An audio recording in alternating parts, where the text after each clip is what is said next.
Muito boa noite, meus amigos do TH+ Cidade, aqui pelo TH+ SBT. Prazer estar com você mais uma vez, trazendo, como sempre a gente fala, os problemas, soluções de cidades, batendo um papo com autoridades. Tem figurado por aqui muitos prefeitos, mas também já tivemos a participação da presidente da Câmara, Edna Flor, já tivemos o Lucas Proto também, que falou sobre o meio ambiente, com essa questão gritante do meio ambiente.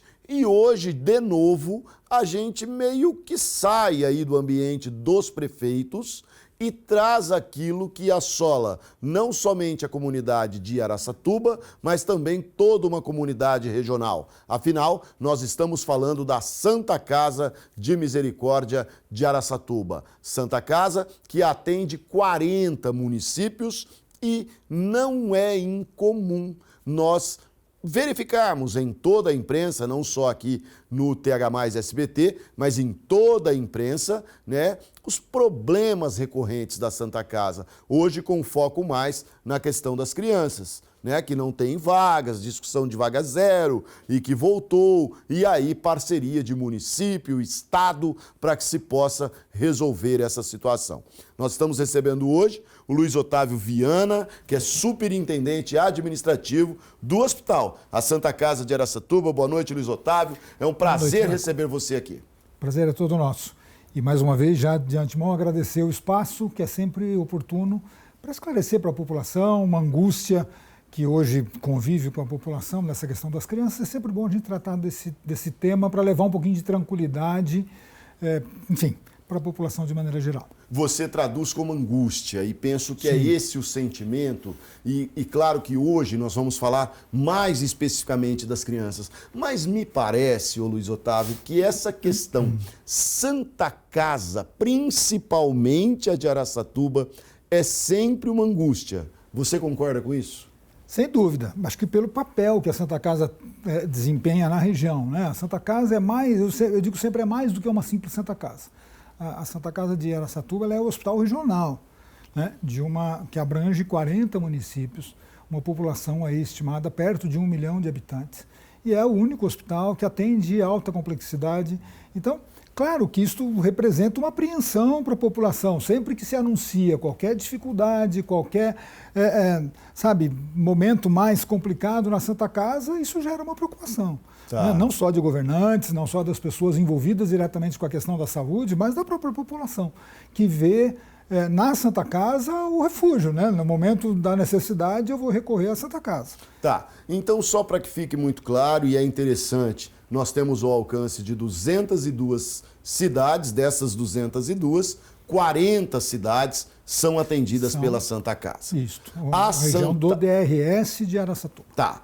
E a Santa Casa não recebe diretamente, obrigatoriamente, desses municípios nenhum repasse financeiro. Existem aqueles que colaboram, o caso de Guararapes, tudo mais. Porém, isso não é obrigatório, é uma deliberalidade do prefeito. Dos municípios.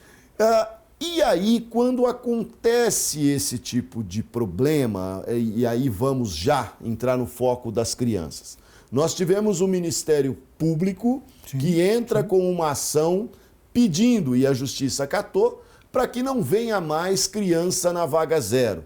Só para explicar para o nosso telespectador, gente, vaga zero é que mesmo não tendo, vai lá para o sistema CROSS, que é que define para onde vai mandar o paciente. Não tem vaga em Araçatuba. Mesmo assim, a criança era mandada para cá e aí faz o quê? Se dá um jeito. E o Ministério Público entrou na Justiça e a Justiça falou, está proibido mandar a criança lá para Araçatuba se não tiver vaga. Caiu a liminar. Caiu a liminar. Voltamos a atender vaga zero. E onde é que vocês colocam essas crianças que com certeza está numa situação muito delicada? Estão, aliás. Então, aí você acaba, vamos dizer assim, improvisando, acrescentando leitos onde não é previsto. Isso dá uma sobrecarga, acho que considerável, importante. E não coloca em risco a vida do paciente? Olha, eu acho que você acaba entrando numa situação em que a assistência não é a mais adequada.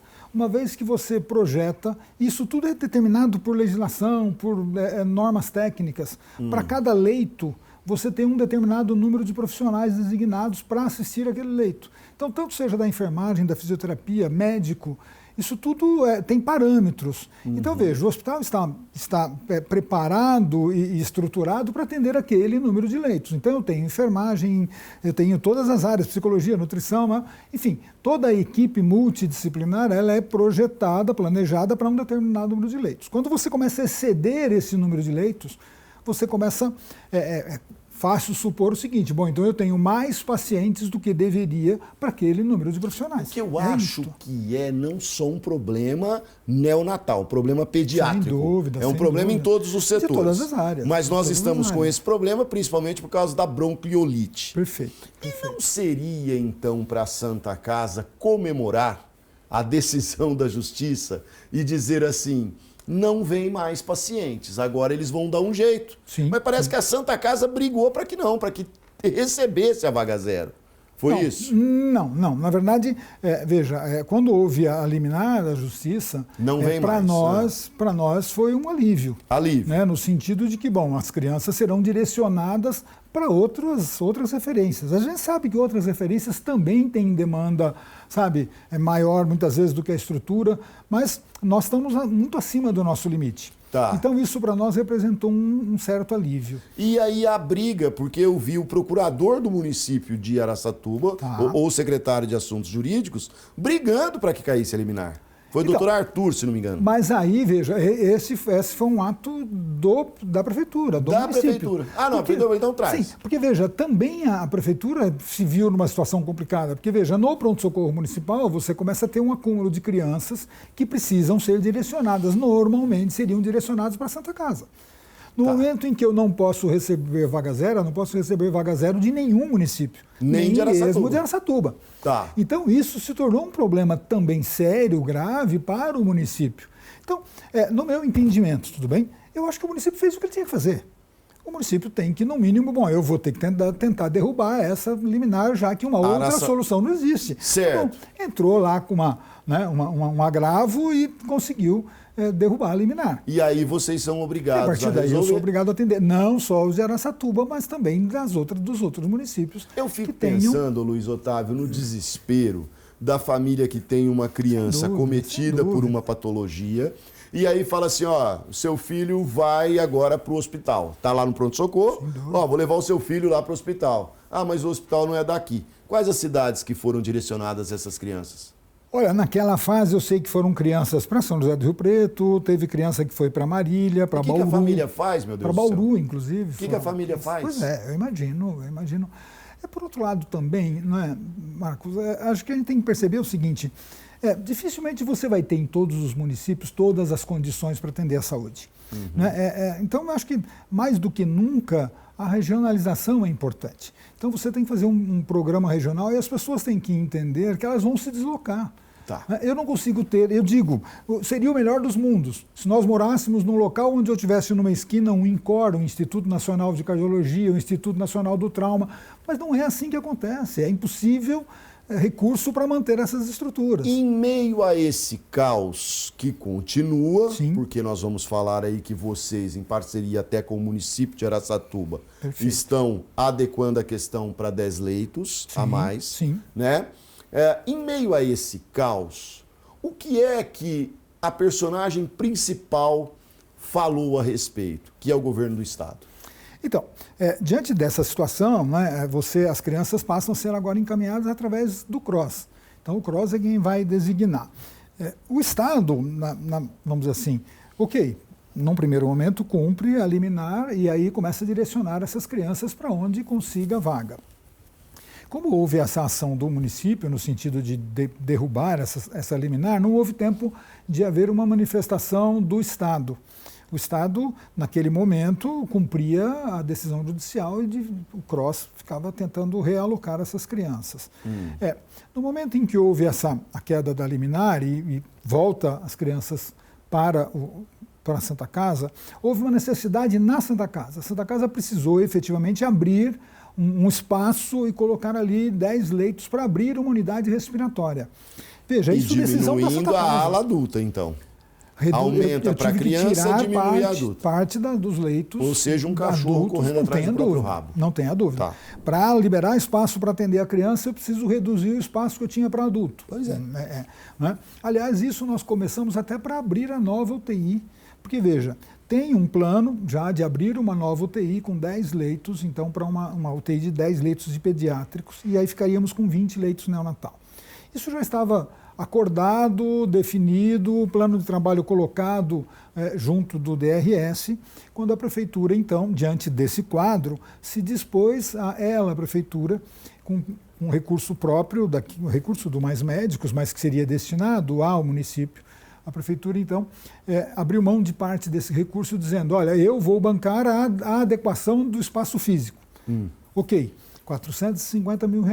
Que então, através do Mais Médicos. Através do Mais Médicos. Da cota dela, a Prefeitura, do Salesiano. O Mais Médicos, na verdade, o recurso ele hoje está dividido. Uma parte vai para a Santa Casa, uma parte para o município. 60, 40 e depois muda. Da parte do município, o município falou, tá bom, então da minha parte eu vou custear a reforma da área onde vocês vão instalar a nova UTI pediátrica. Porque essa demanda toda estava colocada para o Estado. Tá. Aí a Prefeitura diz, não, então eu faço a reforma, tudo bem? E aí o Estado entra com a colocação dos equipamentos, que é um outro investimento que precisa ser feito, e depois com o custeio dessa UTI.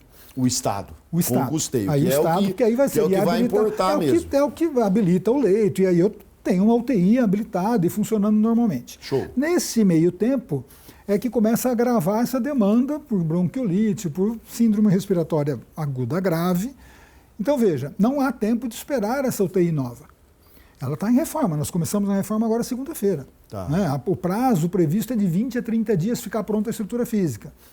Eu preciso equipar, eu preciso montar as equipes todas para essa unidade começar a funcionar regularmente. Tudo bem, nesse meio tempo vem essa demanda ampliada de síndrome respiratória. Então, veja, nós precisamos abrir um outro espaço agora para colocar emergencialmente 10 leitos do que a gente está chamando de UTI respiratória. Mas veja, não é uma UTI habilitada, não é uma UTI preparado para isto, é emergencial. Uma vez que, olha, as vagas zero agora estão vindo para cá. Então, veja, nós abrimos essa unidade no finalzinho da semana passada, com 10 leitos improvisados. Hoje nós tínhamos 7 crianças internadas ali. Quer dizer, veja, isso já hoje eu tenho, na pediatria nossa, contando as UTIs, eu estou com 14 crianças a mais. Acima do limite. Essas 7 delas dentro da o Estado banca isso? Esses que estão a mais? Não. Não banca? Não. Essa é uma grande dificuldade. Veja, essas crianças têm o atendimento, recebem o atendimento de uma UTI, tudo bem, sobrecarregando profissionais, sobrecarregando o hospital, e eu não recebo a remuneração por isso. Eu vou receber como se fosse um tratamento normal. Eu não recebo como sendo um paciente de UTI. Tá. Isso dá um desfalque considerável. E o que o Estado fala, meu Deus? Olha, não são leitos habilitados. De um problema que é dele. Pois é, não são leitos habilitados, então você não pode receber como UTI. Então, isso traz uma dificuldade para o hospital. Então, veja, quando nós abrimos agora essa unidade respiratória, num entendimento, mais uma vez, com o município, e aí, então, junto com o secretário de saúde, naquela reunião que a gente fez a semana passada, para discutir esse processo todo, estavam presentes a vice-prefeita e o doutor Daniel, secretário, dona dona Maria Eunice e o secretário, e aí eles assumiram o seguinte, tá bem, esses leitos que vocês abriram agora emergencialmente, o município vai fazer o custeio desses leitos durante 30 dias. Certo. Esperando que o Estado, a partir daqui a 30 dias, o Estado assuma isto para ele, sabe? Eu consiga montar esta UTI, agora habilito e ele me faça o custeio. Tá. Por sinal, eu teria com isso funcionando sem estar recebendo por isso. Tá. Eu vou pedir só um tempinho para você, nós vamos voltar a esse assunto. Vejam que é gritante, né? É o Estado falando, se vira aí com o que tem, né? E lava as mãos, é isso que dá a impressão. Quero conversar mais de forma mais aprofundada com ele. Nós voltamos já após o intervalo.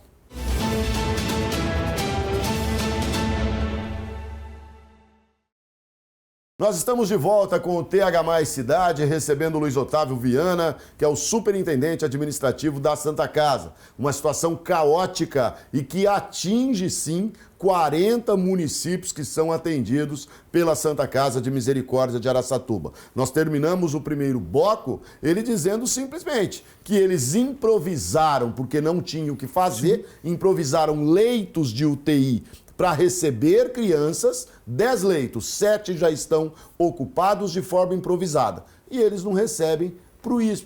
Por quê? O leito não está habilitado. É isso. Não está habilitado, não recebe o dinheiro. Sim. E como é que faz já com o hospital que está com pedido de recuperação judicial? Pois é, um hospital que já tem lá o seu déficit, né? E assume mais essas broncas, vamos dizer assim. Bom, pelo menos para os primeiros 30 dias, é aquilo que a gente comentou na reunião da semana passada, na presença, então, da vice-prefeita e do secretário de saúde, eles assumiram um compromisso e o município vai custear esses leitos durante os primeiros 30 dias. Certo. O que a gente espera é que nesse prazo eu consiga, então, ter a UTI montada efetivamente, conseguir habilitar os leitos para que o Estado possa, a partir daí, fazer o custeio. Tá. Porque senão fica complicado para o hospital. Ô Luiz Otávio, em meio a tudo isso, e a gente sabe que o rombo da Santa Casa ele é imenso, hoje você dá um chute em que valor? Mais de 200 milhões? O que está, vamos dizer, nós estamos discutindo aí na recuperação judicial, nós estamos falando de 120 milhões. 120 milhões. E tem toda uma dívida com a Falei Caixa 200 Econômica Federal que vai... Então a da Caixa não está nessa conta. Não está nessa conta. Então por isso que eu falei 200. 200, mas é isso mesmo. 200 é isso aí mesmo. E Então eu falei certo. Agora vamos lá. Enquanto isso, o governo do estado ele fala assim: vou fazer um hospital em Birigui, né? Sim. Vemos aí o anúncio de construção de mais hospitais em região de Ribeirão Preto e tal. Vem também a notícia de que o governador não estaria muito feliz com a diretoria da Santa Casa. Vocês veem fundo de verdade nisso? Olha, é complicado entender isso, Marco, na verdade, porque eu já ouvi coisas, não assim, falando diretamente, a Santa Casa tem problema de gestão, sabe? Mas dizendo, olha, observa aquele modelo, veja como são, né, uma gestão eficiente. Ora, você pega o histórico da Santa Casa, nós vimos atendendo acima daquilo que é contratado pelo Estado, sabe, de há muito tempo. Então a Santa Casa atende, porque veja, nós somos contratados por um teto, há um teto financeiro. Olha, estimado para uma população de 800 mil habitantes, você vai ter X de demanda, então vamos pagar esse valor fixo. A Santa Casa recebe um valor fixo. Só que veja, 90% do que nós atendemos são casos de urgência. Então, eu não tenho a escolha volto o mês que vem, porque esse mês eu já estourei o meu teto. Não, o paciente é de urgência, ele é acolhido. Você precisa atender. Então, veja, por muito tempo a Santa Casa vinha atendendo acima desse teto. E não recebe por isso, ela recebe o teto. Então, veja, se eu tenho um teto de 1 milhão e eu atendo 1 milhão e 200, 200 mil fica por conta da Santa Casa. Tá, e você fala de uma coisa muito interessante. Nós recebemos aqui o prefeito Kaique Rossi, de Penápolis. Comemora o fato da Santa Casa estar sob a gestão deles e diz que eles estão maravilhosamente bem e que é uma questão de gestão. Sim. O que é que você diria para os argumentos do Kaique Rossi? Então, veja, eu acho que não dá para comparar. Você não tem como fazer uma comparação de uma Santa Casa de Penápolis com uma Santa Casa de Araçatuba. Né? A referência para Penápolis ela é muito menor. Vamos dizer assim, a Santa Casa de Penápolis não faz alta complexidade. Então, a alta complexidade acaba sendo transferida de Penápolis, muitas vezes para Araçatuba. Nós estamos falando de um hospital que tem 80 leitos, né? Então, perto de um hospital que tem 330 leitos. Então, as coisas a dimensão é completamente diferente, não dá para se comparar. Né? E assim, a nossa porta é uma porta de urgência, essencialmente. Então, eu não tenho muita escolha, eu não tenho como fazer gestão da porta. Eu consigo fazer gestão da porta para dentro, mas tudo que chega eu não consigo. Então, essa é a dificuldade nossa. E que futuro, então, nós podemos esperar desse hospital que tem aí o não do governo do Estado, o não atendimento, que eu digo, dentro da real necessidade? Sim. Você acabou de me dizer de que eles não pagam nem esses leitos que foram improvisados, que não estão credenciados.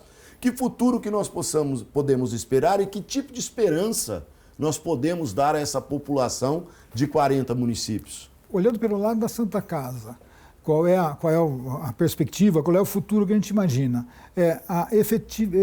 Que a regionalização funcione efetivamente para que boa parte da demanda que hoje vem para a nossa porta seja resolvida nos hospitais do entorno. Você está vendo isso acontecer? Está começando a acontecer. Está começando. Queira ou não queira, com essa tabela SUS paulista, que há uma remuneração melhor que o Estado está propondo para alguns procedimentos do SUS, os hospitais de menor porte começaram a se interessar por fazer alguns procedimentos cirúrgicos que até então não faziam. Então, veja, isto são pacientes que fatalmente viriam para Araçatuba. Hoje estão começando a ficar um pouco nos municípios do entorno. Ainda é muito incipiente, ainda está começando, mas isto mostra para a gente que eu posso começar a ter um pouco mais de folga para ir atender a alta complexidade, que é para aquilo que o hospital está destinado. Acho que uma outra visão de futuro, tá bem, esse hospital regional. Uma vez colocado esse hospital regional do Estado, é de se esperar que ele absorva grande parte desta média complexidade, que é o de Birigui. Atenda grande parte dessa média complexidade que hoje bate a porta da Santa Casa. Então, veja, eu quero acreditar que a operação desse hospital aí sim vai me permitir fazer gestão da porta. Tudo bem? Então eu vou conseguir controlar melhor aquilo que adentra o hospital, aquilo que eu consigo faturar e apresentar a conta para o Estado, para o SUS, tudo bem? E fazer uma programação, vamos dizer assim, para 1, 2 anos. Hoje não, hoje a gente não consegue fazer isso. Hoje a porta é aberta. Quando você fala dessa regionalização, eu observei que saem ônibus daqui para irem fazer cirurgias de filas de cirurgias em Auriflama. Aí vão fazer a cirurgia lá de vesícula, essas coisas lá. Dá problema. Na hora que dá o problema, vem para onde para resolver? A Santa Casa. Por que essa cirurgia não é feita aqui, senhor? Pois é. Exatamente, não é feita aqui porque eu não consigo atender essa demanda toda. Percebe? Aí manda para lá e vai lá resolver agora. Nós trabalhamos com uma ocupação dos leitos em torno de 85% a 90%. Então, assim, eu não consigo ter leito para atender esse paciente que é o eletivo. Esse é o paciente que eu adoraria atender. Por quê? Porque é um paciente programado, percebe? Então, assim, o risco de haver qualquer intercorrência na cirurgia é muito baixo, porque esse paciente fez os exames todos, sabe? Ele está no ponto para a cirurgia. Então, é um paciente que entra, faz a cirurgia, fica 1, 2 dias e vai para casa. No entanto, o paciente que vai para Santa Casa é o paciente complicado. É o paciente da urgência, eu não sei o que vem por aí. Quando a gente fala e olha para que o governo, na sua opinião, o governo do Estado teria que fazer mais do que ele está fazendo. Eu não tenho dúvida disso. Muito mais? Eu acho que ele tinha que olhar melhor para a região. Veja, tem toda uma programação, o Estado faz uma programação. E isso é o que nós chamamos lá de contratualização. Se você pegar o que o hospital está contratado para fazer, e a gente ouve muito isso, a Santa Casa não cumpre aquilo que foi contratado fazer. Não cumpre porque, veja, uma coisa é aquilo que o Estado espera que eu fizesse, outra coisa é aquilo que eu preciso fazer, porque é o que a população está precisando. Então tem uma diferença entre a proposta do Estado. O Hospital Santa Casa de Araçatuba é um hospital de alta complexidade. Perfeito. Mas para onde vai essa média toda que nós atendemos? Percebe? Então, entre aquilo que seria o adequado, de acordo com o desenho do Estado, e entre aquilo que é a realidade, há uma diferença muito grande. Nós estamos falando que existem, você disse hoje, no dia da nossa gravação, você está falando que de 10 vagas, 7 estão ocupadas. De respiratórias, né? E como é que está o represamento lá no pronto-socorro? Ou isso foi sanado? Eu tinha hoje, ali na Santa Casa, 2 crianças ainda em avaliação, aí no pronto-socorro nosso. Eu não sei te dizer exatamente no pronto-socorro municipal quantas crianças teriam. Tudo bem? Aí o município, ele vai então fazer o repasse desses 450 mil, que vem da cota do Unisalesiano dos Mais Médicos, e depois é o Estado que vai se virar com isso. Na verdade, são duas verbas diferentes. Uma, 450 mil, é para fazer a adequação do espaço físico para a nova UTI. Para a nova UTI. Isso é o que está sendo trabalhado e vamos ver se a gente consegue colocar isto pronto em 30 dias. Certo. Depois eu preciso equipar. E o Estado está com esse compromisso. Esperando que o Estado venha com esse compromisso. Mas eu tenho uma outra situação emergencial, que é essa unidade de 10 leitos que a gente criou. Então, na verdade, são 20 o problema. Sim. Então, veja, na verdade... O município vai fazer também? O município arcou de fazer... Então, são dois 450 mil, 900 mil reais. Exatamente. Só que o município abre, é igual praça, eu vou construir, depois para manter a gente vê como é que faz. Eu faço a obra, tudo bem? Ok, já é uma parte do projeto. Agora, mas eu precisei abrir essa unidade agora, está funcionando agora, como é que eu faço? O município assumiu o compromisso, olha, eu vou custear esses leitos por 30 dias. O deputado federal Ricardo Salles fez uma destinação de emenda impositiva de 15 milhões. Sim. Esse dinheiro já foi utilizado? Não, ainda não. E não pode ser utilizado para isso? Está sendo liberado agora. Né? Ainda não foi liberado. E ele não pode ser utilizado para isso? Não, porque quando você pega essa emenda, tem todo um projeto já apresentado. Então, na verdade, não vem um dinheiro, olha, tá aí, agora vocês vejam o que vocês precisam. Não, nós já avisamos antes o que a gente pretende fazer com esse recurso. E o que é que vocês vão fazer com esse dinheiro? Então, nós vamos renovar muito o parque tecnológico do hospital, tem muitos equipamentos ali que já estão, sabe, e são vencendo vida útil. Que fique muito só claro, equipamento, né? só não pode investimento. Nem comprar medicamento. Não, só nem investimento. Comprar medicamento. Só investimento. Dentre governo federal e governo estadual, quem é que está fazendo menos ou quem é que faz mais? É complicado, porque assim, na verdade, o recurso que vem do Estado, vamos dizer assim, é da União. Então, como o SUS é tripartite, a União repassa o recurso para o Estado de São Paulo, o Estado faz a gestão desse recurso vindo da União, né? Agrega o valor agora do Estado e faz a distribuição, faz a contratualização, né? Tá. Contrata os Vocês têm algum compromisso do Eleusis Paiva, que aí ele declarou, eu sempre tenho problema com a Santa Casa de lá. Vocês têm algum compromisso do governador Tarcísio ou do Eleusis de ter esse olhar mais aberto para a nossa região ou para a nossa Santa Casa? O que o DRS nos colocou agora, nessa reunião dessa semana, é que essa questão da UTI pediátrica estaria bem encaminhada, né? Então é uma coisa que tem grande chance de ser, vamos dizer assim, acolhida essa demanda lá pelo Estado, né? E o que eu tenho assim, mais garantido nesse momento é isto. Né? Na Santa Casa como um todo, não temos. Né? Nós temos problemas, continuamos tendo problemas lá de não receber por tudo aquilo que eu faço. A gente colocou isso de novo nessa reunião com o DRS. O diretor do DRS me pediu que especificasse isso com toda a clareza, e é o que a gente está finalizando esse trabalho, para colocar para o DRS e apresentar para o Estado. Né? Para ver se o Estado, vamos dizer assim, se comove ou se convence de que precisa fazer mais do que está fazendo. E que dizer que se ele não gosta da diretoria, intervenha. Né? Se isso está interferindo, é complicado. Pois é, um absurdo um negócio desse. Sem dúvida. Luiz Otávio, nós não temos mais tempo, quero muito agradecer. O tempo é curto porque o papo é extenso, sem dúvida. Mas penso que, acima de tudo, nós temos que ter oração, né? Porque a coisa é periclitante. Graças a Deus está aí o município tentando ajudar da maneira que ele pode. Mas muito obrigado por sua vinda até aqui, ok? Mais uma vez eu agradeço o espaço e é isso. A gente está sempre à disposição. Não é? Eu acho que o que não falta é vontade e determinação do grupo, da equipe toda que atua na Santa Casa, sabe? De resolver da melhor maneira possível. Tá certo.